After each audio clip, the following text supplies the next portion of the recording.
This account arrived in my P.O. box as a diary. Purple cover with glitter, spiral bound, ruled on both sides of each page. It seems like it must have lain face down in water for some time, as a majority of the pages leading up to the relevant passages are almost completely illegible. Of those that survived, I'd say they contained normal, day-to-day diary entries. Here's what I had for lunch. The cow kicked over the milk pail again. School sucked, but the boy I liked looked at me.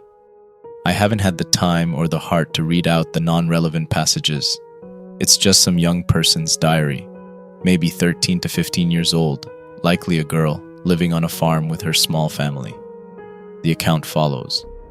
November 2nd, 1993. Day 1. We heard the sirens today, right after breakfast.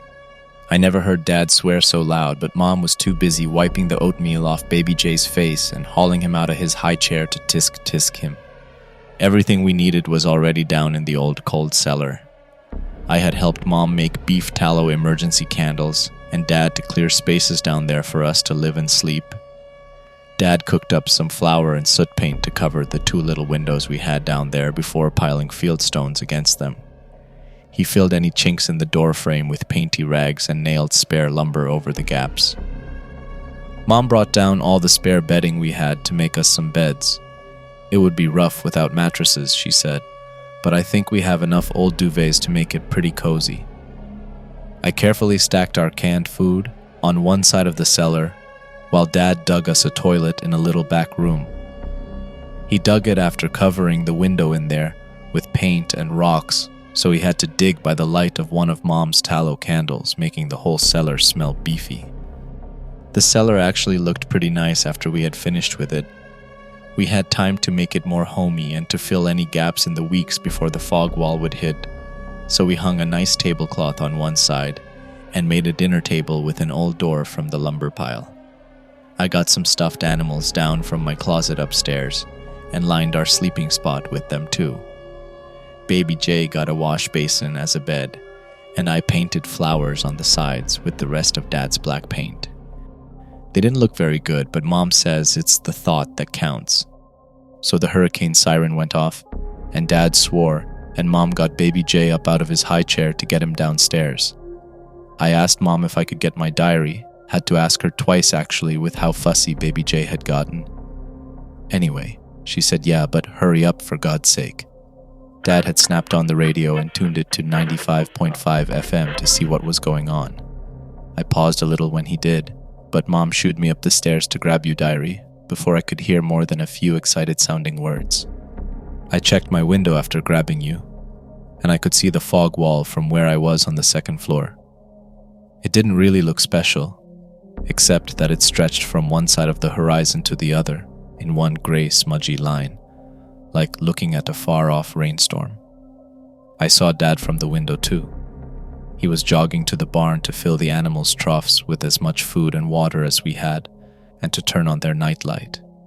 He spent a lot of time last week cleaning some old car batteries and hooking them up to a light bulb so the animals wouldn't go crazy in the dark. I'm really glad he did. 12 days in darkness sounds like a nightmare. I gave the fog wall one long, last look. It was such a nothing. Before all the stores closed, I heard some customers and sales folks talking big about how it was some big overblown hoax and that they'd stay upside when or if it came. Looking at the wall, I shivered a bit. I hope those people changed their minds. Heck, I heard that you could survive the wall just by hanging your thickest blankets against the windows and hiding in a closet. No light allowed. I really hope that's true. I really hope they changed their minds. We got downstairs quick. Once Dad locked the door, we all sat quiet for a little while, listening to the radio. Big Steve was going through all the preparations we should have done in the last week, and we all listened anxiously, but we had prepared exactly as he and the government had said, and maybe a little more. Baby Jay had fallen asleep in my lap, but after maybe half an hour, he woke up and got scared of the dark. Mom started singing and bouncing him on her knee, while me and Dad started looking through board games to play. We pointed one of the 2 wind-up emergency flashlights against a jar of water to make a better board gaming light, and played a few games of Scrabble. The wall hit just before dinner. We're pretty much gonna have to eat cold canned stuff because Mom says the smoke from a gas grill or even more than one candle at a time will get dangerous really quick. I was finishing opening a can of creamed corn when Big Steve on the radio started sounding excited. Dad had told me the radio station was about parallel to us, so when they went into the wall, we'd be in really soon after. We had gone out a few weeks ago to paper the whole station up. Big Steve had hosted a big hot dog grill to get the town out to help him make it all site safe. Dad helped sledge down a man-sized hole in one wall so Big Steve could get to the emergency generator shed without having to go outside. Anyway, Big Steve said the security camera on the east side just passed into the wall. He said it got really staticky and that we might get some interruptions while the rest of the tower went in. It did get staticky for a few minutes, then it went straight into white noise for a few more. But that's when we heard the fog wall rolling at and over us. Me and Baby J sat on the bedding, while Mom and Dad waited tensely with our stash of cardboard and tape. We turned out all the lights, and I assumed they were looking around everywhere while the wall rolled over us to see if any last-minute light was coming in. Soon we heard this low sucking sound from upside getting closer and closer until it was right over us. It was pretty scary at first, almost like a few years ago when we had a tornado nearly pass over us and we had to spend the night down here. It got really quiet after that. Then the DJ came back on the radio, a little more staticky but not too bad. He was broadcasting to the whole town, he said, the town in the fog vortex, and we were all a big family now. And here's a tune to keep us cheerful while we braved this funny little weather phenomenon. He sounded really happy. He sounded like how you do just before you go on stage. Nervous, but you don't want people to know you're kind of freaking out.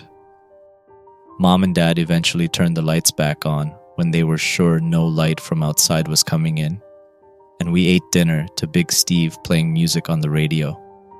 He ate dinner live on air too. He said he'd keep broadcasting as long as he could through the 12 days we'd be in the wall, after we all took turns winding the radio and our flashlights. Now Mom and Dad are sitting and holding hands and listening to the radio while I write in you. Gonna go to bed soon, but I think I'll be awake for a long time, listening to the fog. Day 2. Mom brought an alarm clock down so we wouldn't lose track of time. She set it to ring at 8 a.m. every day, and we're keeping count by making lines on a support beam with a piece of chalk. Me and her thought it was a little funny when we set it up like we were all doing time in jail. The toilet smells like how I bet a jail toilet smells.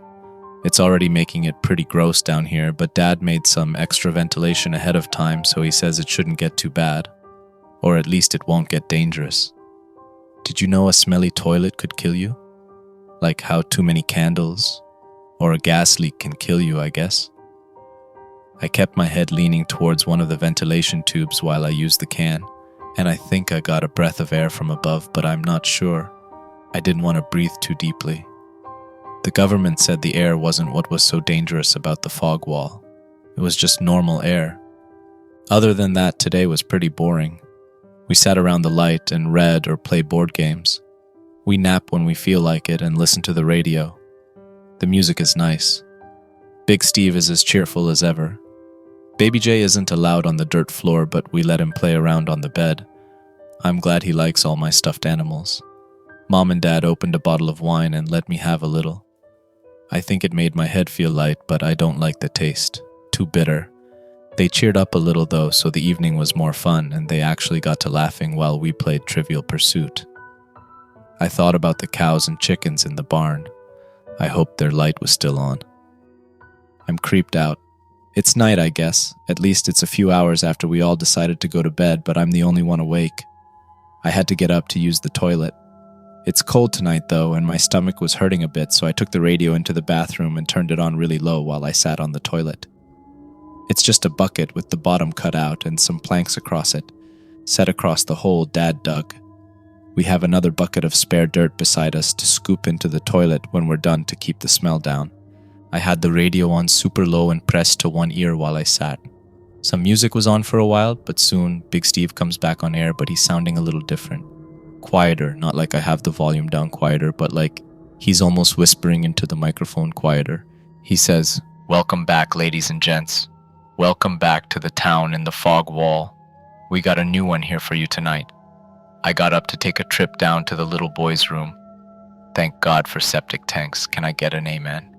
And I took a peek at our security cameras while I did, as I'm wont to do.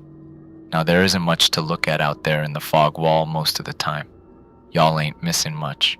It's fog. But I'll be damned if I didn't catch a little bit of movement out there in the west parking lot. We got a little LED light hooked up out there. Not much of a power draw, and it's good to have a light on in the night in case any raccoons feel like ransacking the place. But tonight I did not see a raccoon. I saw... Big Steve trailed off there for a sec. Well, family, I don't quite know what I saw. It was big, but not like an elephant big. Like it wasn't solid or thick. It looked kinda like a hairball blew across the camera lens, truth be told. And that might have very well been what it was. All fuzzy and out of focus and looking to be carried on a breeze from out yonder. He paused again. I wish Sunday Sue decided to stay up here so I could get a second opinion, but she drove out on Monday to keep an eye on her family. Sunday Sue, if you're out there, I hope you're doing fine and well. I'm good up here, but an old man does miss his co-host. He chuckled. Okay, folks, sorry to creep you in the middle of the night. As penitence, I'll drag out some carpenters to keep us in the long hours, and I'll get back to some good old-fashioned shut-eye. Music started playing. I stayed on the toilet until my butt hurt, but it seemed like Big Steve really did go to bed. So I went back to bed too, but I kept the radio on close to my ear as I lay here. I tried to listen above me for sounds in the fog, and I wrote in this diary. Day 4. I was still feeling a little sick yesterday, so I mostly stayed on the bed and read some books. Mom and Dad thought the wine might have upset my stomach. I think the toilet smell is getting to me. It smells so gross that I try to eat and drink less, so I don't have to use it. Dad had hung air fresheners after digging the toilet hole, but they don't do much unless you hold them against your nose. I'm breathing through my mouth mostly now, and luckily I have a ventilation pipe near my side of the bed. I think I can smell fresh air through it, cool and a little damp. I felt better today, so Mom sat me down with my math textbook and we worked on some problems. She's really good at trig, but I can't stand it. I can get it when it's being explained to me. Everything she says makes sense when she goes through all the steps. But once she hands me a new equation and asks me to solve it all, flies away. She wants me to go to university, but I don't even know what I want to study. I like English, but she says that if I want to get an English major, I might as well get into trades and be a plumber or something instead. If I was a plumber, maybe I could figure out a better toilet. Can't sleep. Sounds above us. We started hearing it as we were getting ready for bed. Mom and me were shaking out the bed linens when Dad shushed us. He was standing near the door with his head cocked upwards. He looked whiter than the sheets. We stopped and listened too. First, there was nothing. Every once in a while for the past 4 days, we'd hear the familiar sound of cows lowing from the barn. They'd gone quiet too, like they were listening with us. Then I heard it. A sound like someone sweeping the floor with a straw broom coming out of the fog very slowly towards our hiding place. The radio was already on quiet, but Mom dropped her corner of the blanket we were holding and snapped the radio off. We let absolute silence fill the pantry as whatever it was passed over us. When it groaned, I almost screamed out loud. I actually clapped both hands over my mouth. Mom and Dad didn't so much as look at me. Baby J kept sleeping, thank God. The groan warbled on above us, louder and louder, but still not much above a whisper, following the side of the house. Eventually it peaked right above us. Mom threw a hand out to me and I gripped it silently. I can't remember the last time I held her hand. Baby J, though, shifted in his wash basin bed and started fussing. Mom let me go immediately to pick him up and started rocking him gently, sparing a few terrified glances up as she did. I think I heard the barest pause in the strange sweeping footsteps above us, but the groan remained unbroken. It was finally moving away. Baby J had fallen back asleep. We all stood like that for minutes after, all staring at the ceiling. After we were certain it was gone, We shared a silent group hug. Then we all went to bed and all lay in the quiet with the radio turned off. They came back though, or more moved through. Mom and Dad and Baby J are asleep again, and I'm up listening to what sounds like a whole herd of brooms walking along above us, every once in a while letting out one of those terrible, drawn-out moans. It's so quiet, but it's there. I tried to hold it, but eventually I had to get up and pee. I took the radio and turned it on so quiet that for a few moments I thought it was still muted. I sat on the can and listened. Then Big Steve came on whispering, and I realized he must have been listening too. There goes another one, he breathed just above the faint static. Folks, I think we're in a herd of these things. Now hold on 1 second. There was the sound of a chair shifting. Then Big Steve's voice came from further away, in a stage whisper. God, if that isn't the spookiest thing I've ever seen. A very long pause, the sound of him sitting down again. Sorry, folks.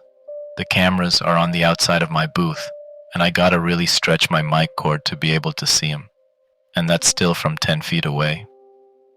Kinda wish I hadn't gotten up to take a closer look because they are capital C creepy. Sound of him sipping water, clearing his throat. Another pause and he comes back even quieter. They just drift, really. Their feet barely touch the ground. They must be so light. National TV says they do something to the security tapes, and sure enough, after seeing that first one the other night, I checked the tape and it was all messed up. Static, blue screen, flickers, the whole shebang. Like I had run it through the wash with my biggest electromagnets. But the live feed still comes in pretty good. For now, at least. I think I sat on the toilet for another half an hour, barely noticing the stink and just listening to Big Steve describe the things moving around above us.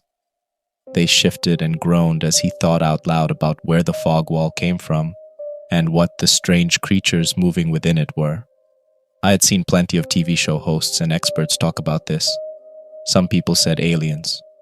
More said they were people who got changed when they looked into the fog. The programs usually had a drawing from a survivor who had seen one through a security camera, like Big Steve. It always looked like a tangled mat of yarn, usually with a big question mark pasted over it by the TV station. They said the things didn't ever try to break in or anything, but I knew Dad had brought down his shotgun and kept it tucked under the pile of quilts we used as a mattress on his side. When I finally got up and finished my business, my legs were all pins and needles. I tried to shake feeling back into them while taking a few deep breaths of the fresh air streaming in from the ventilation pipe beside the can. The way the cellar worked had the pipe coming out at about head level for me, so I could just stand and let the air wash over me, cool and damp. The pins and needles faded and I closed my eyes for a second, thinking about being back up there in broad daylight and crisp, near frigid November air.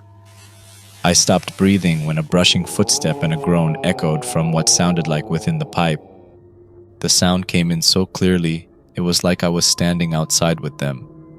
I felt my hands grip the radio tightly. The groan got louder. It got louder and closer, like whatever was making it was pushing its head down the pipe. I finally managed to move a few steps back, but I was staring at the end of pipe and couldn't look away. Deep in its mouth, I thought I saw the faintest pulse of light. It seemed to beat steadily for a few moments before fading to nothing along with the groan. A pause, then the sound of sweeping footsteps moving away. I stood with my back against the rough stone wall that separated the toilet from the main room. I stared into the now pitch-black pipe and started to shiver all over. I went back to bed and lay with my flashlight and radio on and wrote in my diary. The light is just about out now. I don't want to make noise by winding it. The radio is already dead. I'll try to sleep. Day 5. Mom and Dad heard Big Steve talking about the things in the fog today. He repeated his story about them sweeping in during the night again and again, and they seemed to get more and more upset every time he did. Big Steve, though, he sounded more and more, comfortable every time he told the story. I've decided not to tell Mom and Dad about what I thought I saw last night. I think I was just really creeped out by the sounds in the radio. There's no light inside the pipe today. I checked, and we haven't heard anything move above since last night. The cows are even back to mooing every so often.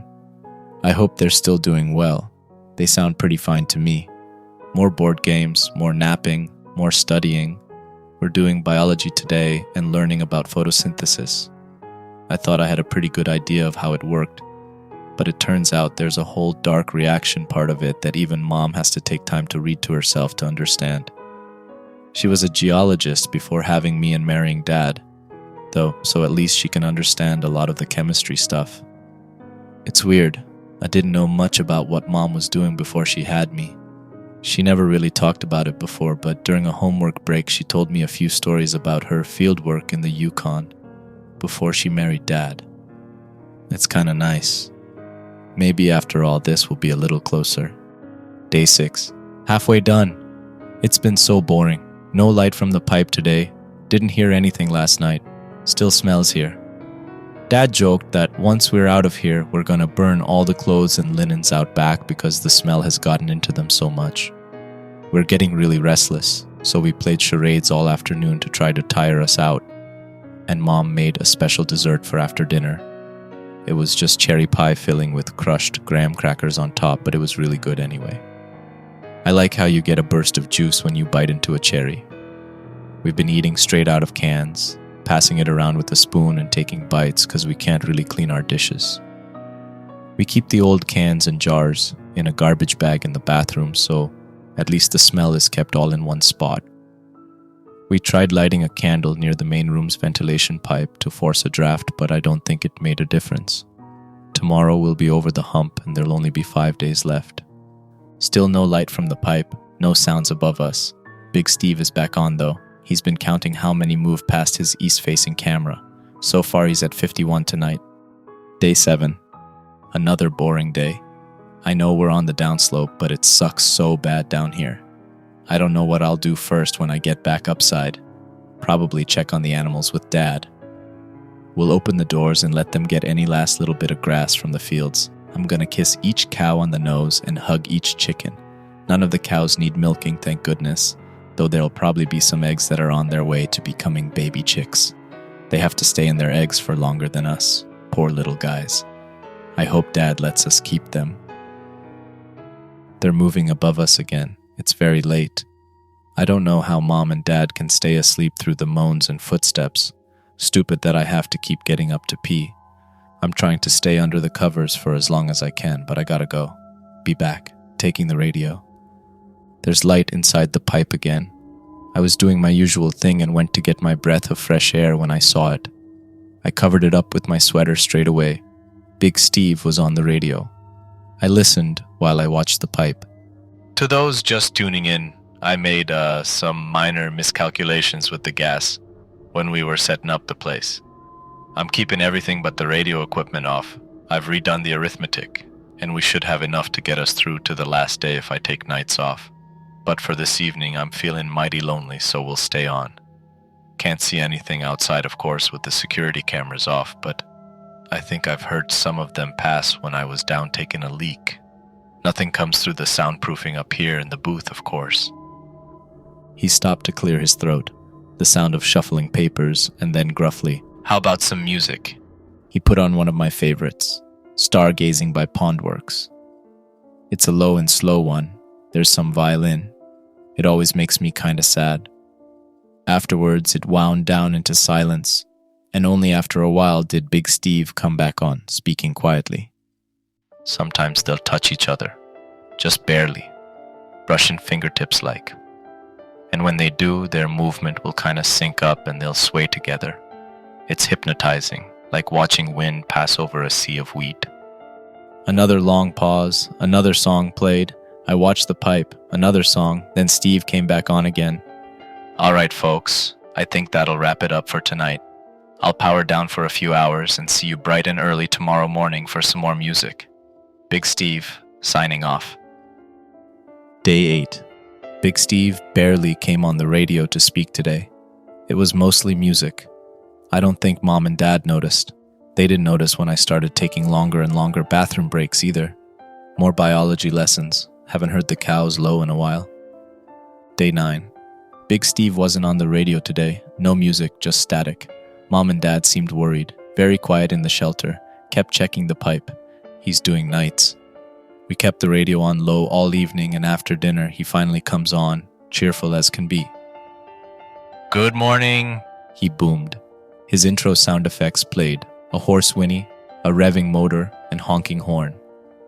Welcome back to 95.5 The Bear FM. I'm your host, Big Steve, and I am broadcasting to all my good friends and family here in the valley. We have a hell of a mixtape for you today, if you'd pardon my French, so let's get this rock rolling. We all stayed up late listening to the music.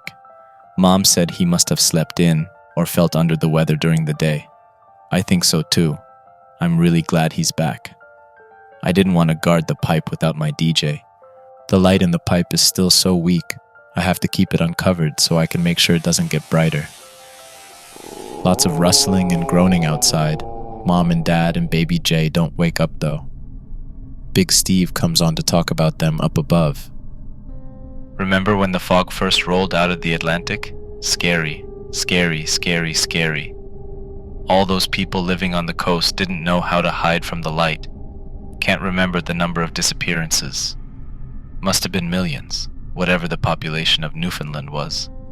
Everybody thought they were vaporized or some such at first, like the fog was an acid. And maybe something about that's true, but I think we nailed it second try when we started thinking that those things walking around out there were all those missing people. Pause. I leaned in closer to the light. I breathed in the air from above. I'm glad they're out there together. Disappearing all alone is one thing. Disappearing while holding the hand of your wife or kid is another. We should all be so lucky. No more radio for that night, no music either. The light pulsed in the pipe. After a long time standing and staring at it, I noticed that the concrete the tube was set in looked like it was flaking off in places. I poked at it and a large piece fell away, showing the hasty gravel and rock wall Dad had balanced the pipe in before slapping it with a concrete slurry. I remembered it had rained the day he had installed the ventilation. I started picking at it, throwing the spare pieces in the toilet as I went. I had dug a fair bit into the wall when I heard one of my parents shift around in bed in the other room. I stood still and waited for it to come again. It did so. I decided to get out of there. The hole I'd made was on the far side of the pipe and more or less invisible to anyone coming in and using the toilet. I threw the last piece into the toilet and tossed in some of the dirt from the bucket after it. I went to bed. Day 10 and a half. Mom and Dad stayed up late again to listen to the radio. Big Steve hadn't come on. The music snapped on sometime after dinner, already in the middle of a song. Mom and Dad exchanged a look, but they kept listening for hours. Had to wait a long time to go guard the tube. This time I took a table knife. We weren't using them at all to eat out of our cans, so I knew it wouldn't be missed. I started back to work on the hole in the wall. Before long, one last piece of concrete on the other side of the head-height hole fell away, and a shaft of orange light flowed into the bathroom. I dropped the knife to the ground and pressed my face against the hole. I let the fresh air wash over me. Outside was totally silent, draped in a fog that obscured the side of the fence around our property, only a few dozen meters away. I sat there and bathed in the night air and glow from the fog. After a while, the music that was playing quietly over the radio switched off, and I could hear the sound of Big Steve breathing on the other end. It was like we both sat there in silence, looking out into the night, waiting. We didn't have to wait for too long. A faint brushing sound soon rose out of the fog. I held my breath and pressed my other eye to the hole to try to see around the corner of the house. Big Steve also seemed to hold his breath.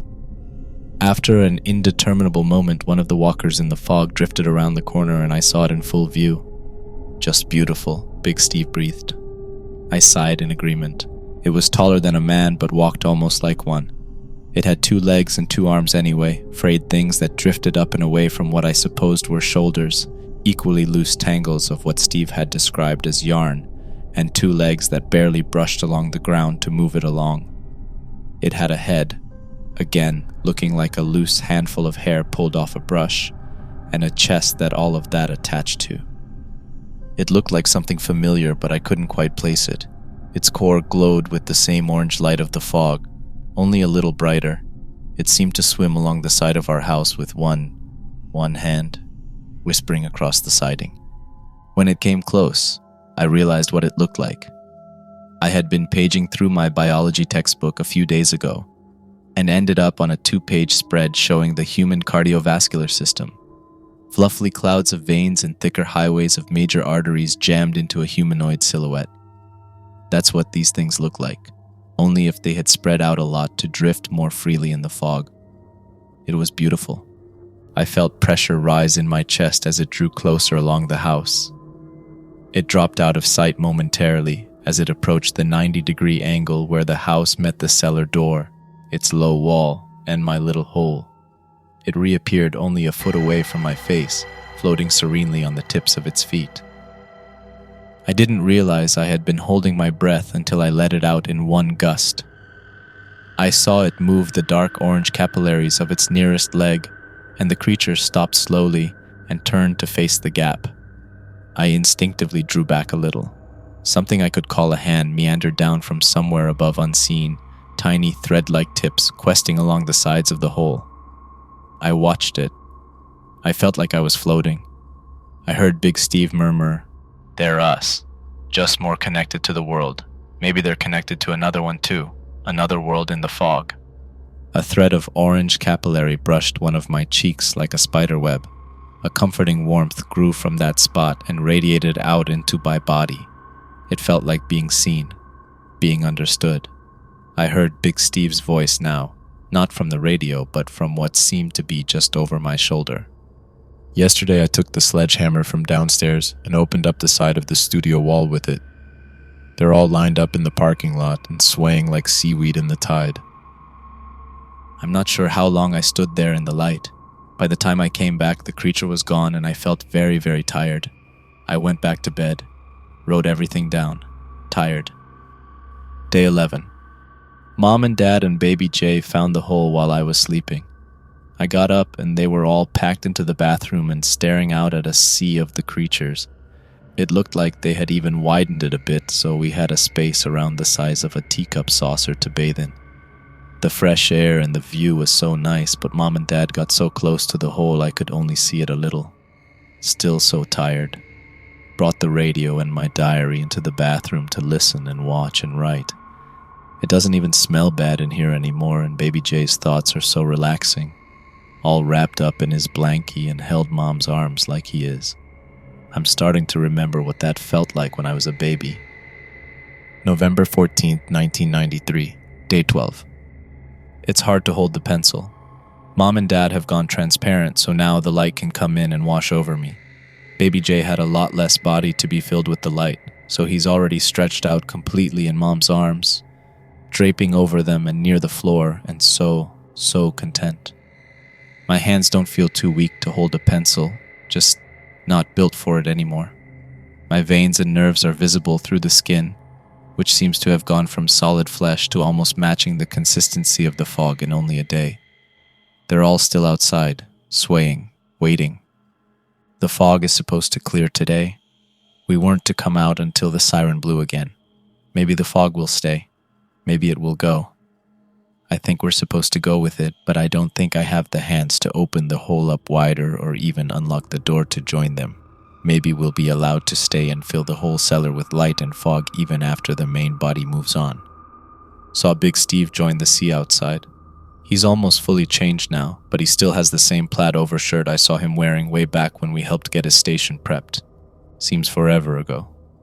Now he looks like his shirt has frayed at the sleeves, neck, and waist. It kind of looks like his shirt is walking along on its own. Maybe I can see a hint of his skull still. I wonder where all that goes. Is it being dissolved by the light and fog? My own writing hand is little more than bone wrapped in red and gray thread. I think I'll stop writing very soon. I can hear Mom and Dad now too, and everybody else outside. It's so peaceful to be a part of the fog with them. I thought it might be a little like how it was after baby Jay was born, all the attention on him. But it's not like that at all. There's so much love in all of us. Goodbye, diary. They're starting to move on. Parting notes. I don't know about you all, but I certainly don't remember a fog bank rolling out of the ocean and disappearing people across North America in 1993. I, along with the internet, have also never heard of a band called Pondworks and a song of theirs called Stargazing. I would have written this entire diary off as a piece of fiction if it weren't for an unusual phenomenon I witnessed when first unboxing it. The entire diary glows faintly with orange light.